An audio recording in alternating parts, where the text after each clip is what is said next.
Welcome back. Today we got the cappuccino on a chopping block. It's got a whining noise in the, I don't know where it is yet, but something internal is whining. And I tried running it without a serpentine belt to, sort out the problem for where the squealing's coming from, but it's nothing on the accessory drive, so it's something internal. So this motor's coming out. So we got it up on the stands already. I already drained the fluids. The first thing we're going to do is get underneath, take out 10 12mm bolts that are holding on the skid plate covering the exhaust and the drive shaft and transmission. But yeah, once we'll start underneath with that skid plate, then we'll take the exhaust off. It's got two 14mm bolts holding the exhaust to the catalytic converter. We suspect it's a spun bearing in the motor, but I guess we'll find out when we get it open. It's got the K6 engine in it, same motor that we did with the Jimny, but the Jimny we just resealed it real quick. This is going to be a much more detailed video. I'll try to go over all the bolt sizes and everything. I'll be as detailed as I can be. So bear with me. It's going to be a long video. By the way, this is your best friend when you're doing any kind of disassembly on a car, especially engine related with lots of different fasteners. Bag and label everything. Ask me how I know. I also pulled off this radiator splash guard. It's a 10 mil bolts to get access to drain the fluids, because there is an actual petcock drain on the radiator. Or you can just pull off the bottom hose if you want to make a big mess. Either way works. So under here, that's your drain valve for the coolant. Sorry, light. Drain valve right there underneath that splash shield. Mine's a little bent, but it's okay. We got the two 12s. 12s? Were these 14s? These were 14s. Right, so back here, we got 4 bolts holding up the tail shaft of the transmission. There's 4 12 mils. We're going to take those out for now. It shouldn't go anywhere because it's sitting on top of the bracket until we go to start pulling it forward. While you're down here too, you're going to want to loosen up your clutch cable right there. It shouldn't be too tight, but if it's stuck by hand, you can grab a 14mm wrench or a deep socket and just spin this guy off. You might have to hold the cable so it doesn't spin with some pliers.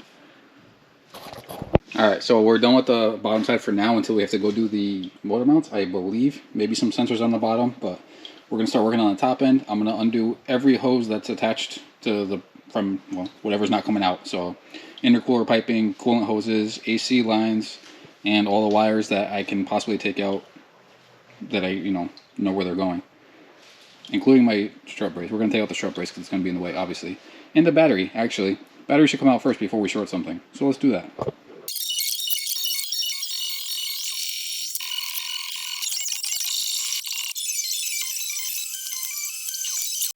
Alright, we got most of the hoses and electrical disconnected for now. I can't really get to this harness until we pick the motor up a little higher, just because it's buried behind the alternator and I can't see what I'm doing. But we're going to take off this crossbar support. It's got two 12mm bolts on either side. And then we're also going to work on taking out this support up here and the intercooler and radiator. It's a bunch of 10mm bolts holding pretty much everything up here. Take that out so we have space for the motor to swing forward and up when it comes time for that.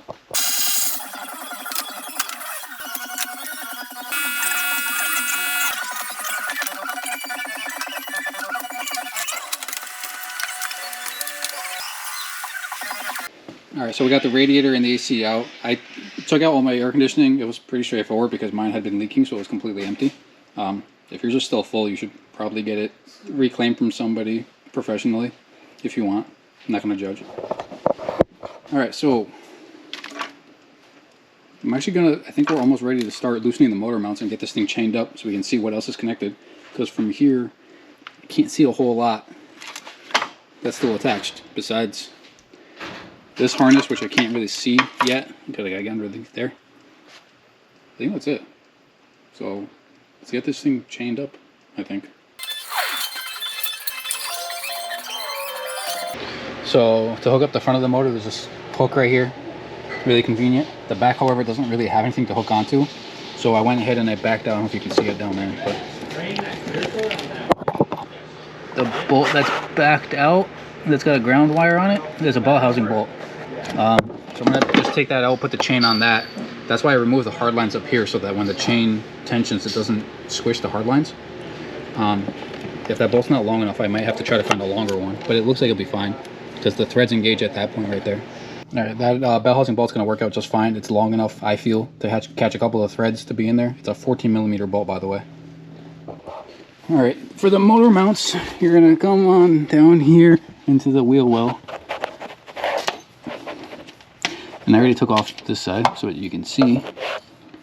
It's the bracket, it goes into a slotted, so as long as you remove that bolt right there, the motor mount will slide up out of the frame. It's a 14mm nut. It's quite tight, but you can do it obviously without getting the tire off, like I did if you're lazy. Okay, I was mistaken. The motor mount on top hits the upper control arm, so the mount has to actually be taken apart on both ends, from the frame and from the motor. Or maybe just from the motor, I'm not sure, but I'm gonna just loosen both ends. Alright, so the motor mount on this side is a bit more of a pain in the ass because the steering column passes right over the top of it. So I'm actually gonna take it off from the block, which is one 12mm and two 14mm bolts. They're quite difficult to get to, but I think that's the only way to do it without taking off the steering shaft, and I really don't want to do that. I ended up taking off the four 12mm bolts holding the sway bar on in the front because it just gives you a better angle for the motor to come out, and then it just started sliding forward much easier. The top of the transmission was getting stuck on the tunnel there, I think, or maybe the drive shaft, not sure.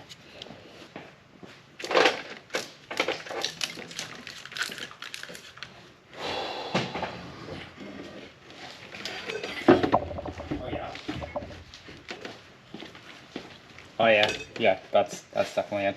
Yeah. There's a giant fucking hump there. No, I gotta stop here for a second because I gotta take off the electrical from the side. Well, actually, I'd probably go up a little bit, but...